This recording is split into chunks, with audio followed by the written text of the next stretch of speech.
Hello and welcome to 5 Year Club video number 118. We have a couple of articles today. They're both fairly brief, and I'm going to drop links in the description so that you can see more of this guy's video and also read the entire investment article. We're only going to cover the introduction for reasons that will become obvious later. Vancouver dad's story on raising 5 kids in downtown condo goes viral. Vancouver is lovely, by the way.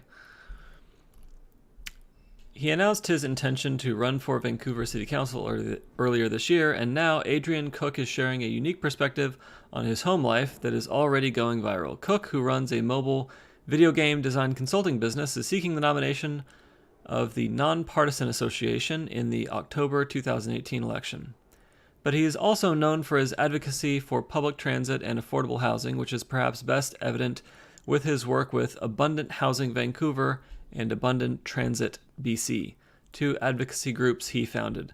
According to his campaign website, he wants to fix Vancouver and has a platform of 3 pillars that revolve around housing, public transit, and city services. In case you didn't know, Vancouver is quite expensive, kind of like San Francisco.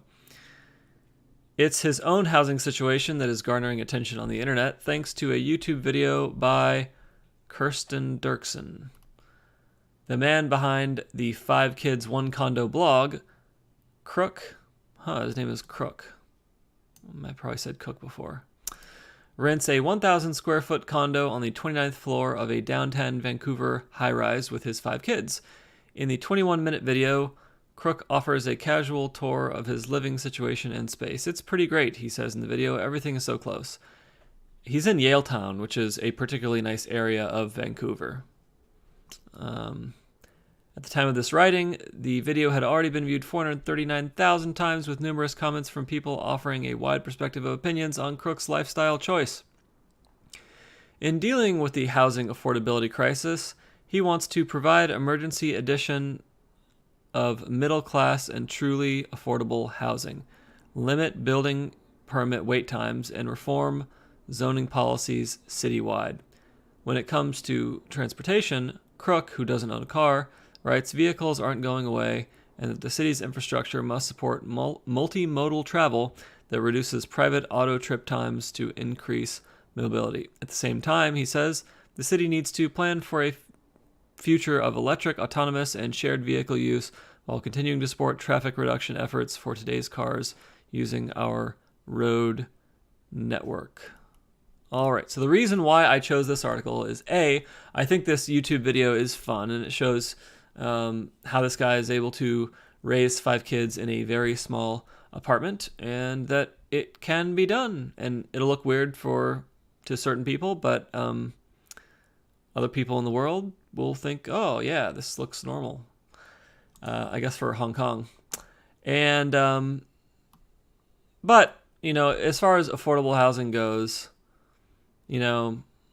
my point of view on this is like, it's not a mystery. The reason why Vancouver is expensive is because it's a really nice place and there's a lot of tech jobs compared to other places in Canada, and there are a lot of people who want to live there, and that's what drives up the price of homes.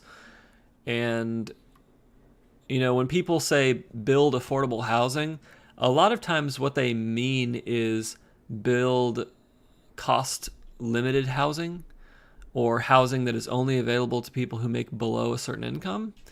And at least the way they do this in San Francisco is they have a lot of people apply to live in one of these lower rent places or to buy one of these below market units.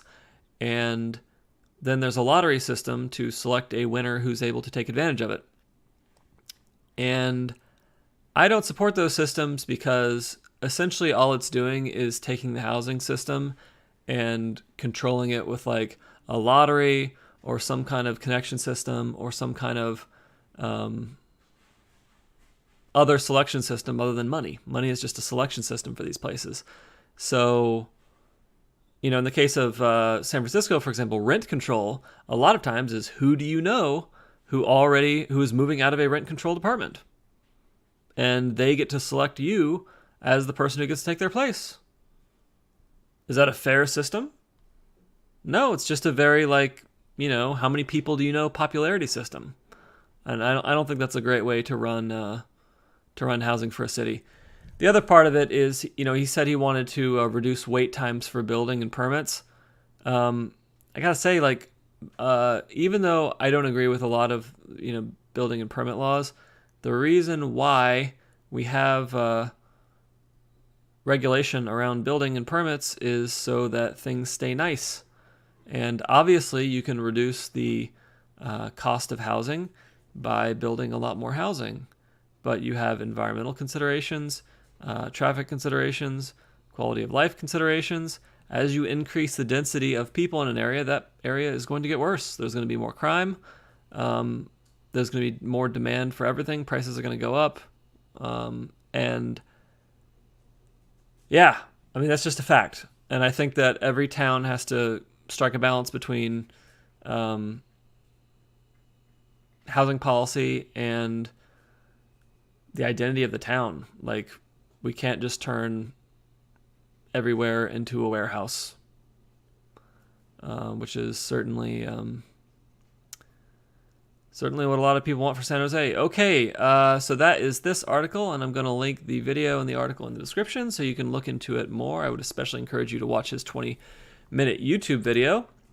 And the other article I found interesting today was this article, 150 portfolios better than yours. And I'm certainly not going to go through all these portfolios, but I think it's worth reading through the introduction. I'm going to link this in the description, and you can read through these portfolios yourself.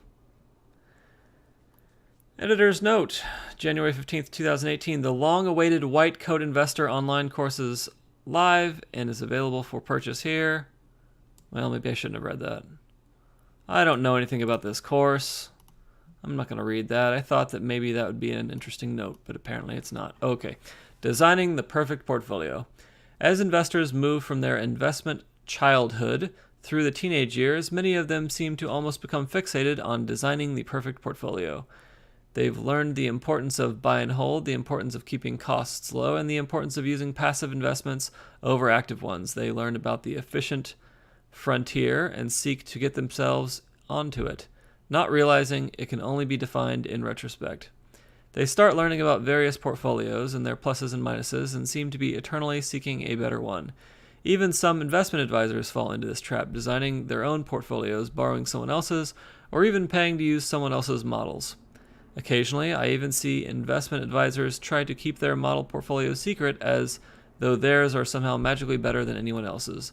The truth is that no one knows which portfolio is going to outperform in the future. You can change all the factors you want, more or less diversification, additional risk slash factors, lower costs versus additional risk or diversification, more of this and less of that. Does it matter? Absolutely. Take a look at Madsinger's monthly report sometime. But it doesn't matter that much. No diversified portfolio in that report has done better than 1 to 2% per year, more than a similarly risky portfolio over the last 15 years. Now, 1 to 2% does matter, especially over long periods of time, but keep in mind the edge that a very complex portfolio might provide over a very simple one can easily be eaten by advisory fees, behavioral errors, and poor tax management. Pick a portfolio and stick with it. I suggest you pick a portfolio you like and think you can stick with for a few decades and then do so. Eventually, any given portfolio will have its day in the sun. Just don't continually change your portfolio in response to changes in the investment winds. This is the equivalent of driving while looking through the rearview mirror, or as Dr. Bernstein likes to phrase it, skating where the puck was. Now, don't get me wrong. I went through the process like everyone else. I designed my own portfolio to fit my own need, ability, and desire to take risk. I added some asset classes and left out others because I thought doing so would give me a higher long-term return, risk-adjusted return. But I'm not cocky enough to think I've got the best portfolio out there. In fact, I'm positive mine isn't the very best one. Neither I nor anyone else knows what the very best portfolio is. In that spirit, let's talk about some of the portfolios you can use or modify for your own needs. Portfolio 1, the S&P 500 portfolio. So we get the Vanguard S&P 500 index. All right, portfolio 2, the total stock market portfolio, 100% Vanguard total stock market index. That would either be VTI or VTSAX. Or you could have the total world portfolio, which we've discussed a little bit in the past. A balanced index fund. I'm not sure. Let's see. Prefer to diversify out of stocks? Want some bonds in the portfolio? How about this one? Yeah, it does a 60-40. I don't believe in 60-40. I think you need to be around 80% equity. My opinion. Yeah, more Vanguard Target. So big fan of Vanguard here. And this is just a 50-50 of the stock market and the bond market. Well, all right. Yeah, we're not going to go through these, but I'm going to link this. And someday when you are feeling very excited, you can look through it and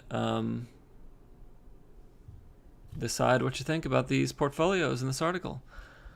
All right, that's it for 5-Year Club video number 18. I hope you enjoy listening to and observing this guy's life raising 5 kids in a 1,000 square foot condo.